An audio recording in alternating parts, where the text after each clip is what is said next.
Hi there, Jeffrey Rhoades from Experimental Homesteader, Exotic Gardening, and SheriAnn I'm taking care of the vlog today. It's a nice, bright, sunny day today. It's up around like 70 degrees. A little bit of wind. We got like, I think it's maybe 25-mile-an-hour winds right now. So it's a nice day except for the wind. Finally, a few days ago we had snow, and one thing we heard on the radio just the other day, like yesterday, they were saying something about the possibility of more snow coming like Monday. So it's been a really wild ride, but right now the weather is nice.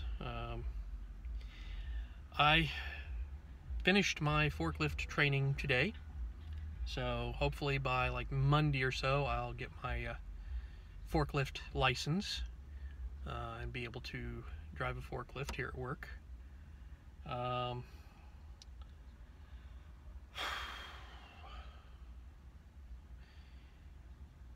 Also, on this day in 1861, the American Civil War basically started. It started 4:30 in the morning on April the 12th with the firing on Fort Sumter in Charleston Harbor, South Carolina.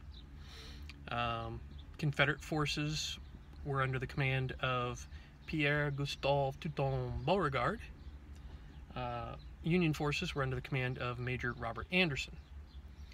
And it was artillery siege of the fort. The Confederates fired all day on the 12th into the early morning hours of the 13th. Hit the fort hundreds of times with no casualties. The fort fired in return, caused no damage. The only casualty of the battle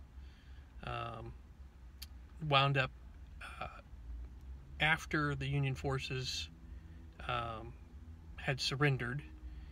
They were firing a salute to the flag, and one of the cannons exploded. Those were the only casualties of the firing on Fort Sumter. It was a cannon explosion instead of actual, injuries from the artillery barrage. Now, something of interest with the firing on Fort Sumter. Major Anderson had, previously to the posting at Fort Sumter, been an instructor at West Point, the U.S. military academy. He taught Beauregard artillery. So the student was firing artillery on the teacher.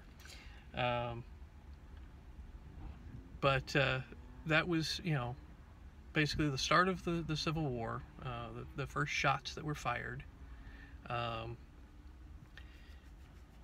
And, it wasn't until July that we actually had our first battle between land forces.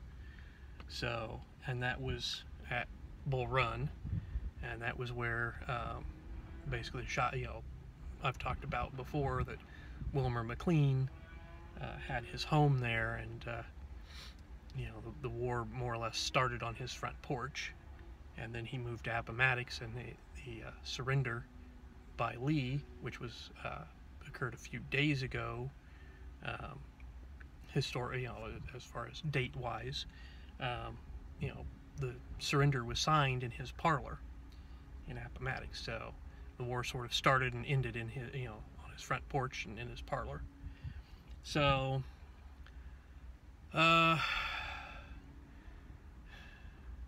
I think that's going to do it for today. So give us a thumbs up, thumbs down, comments below, subscribe, and we will see you again tomorrow. Have a good evening.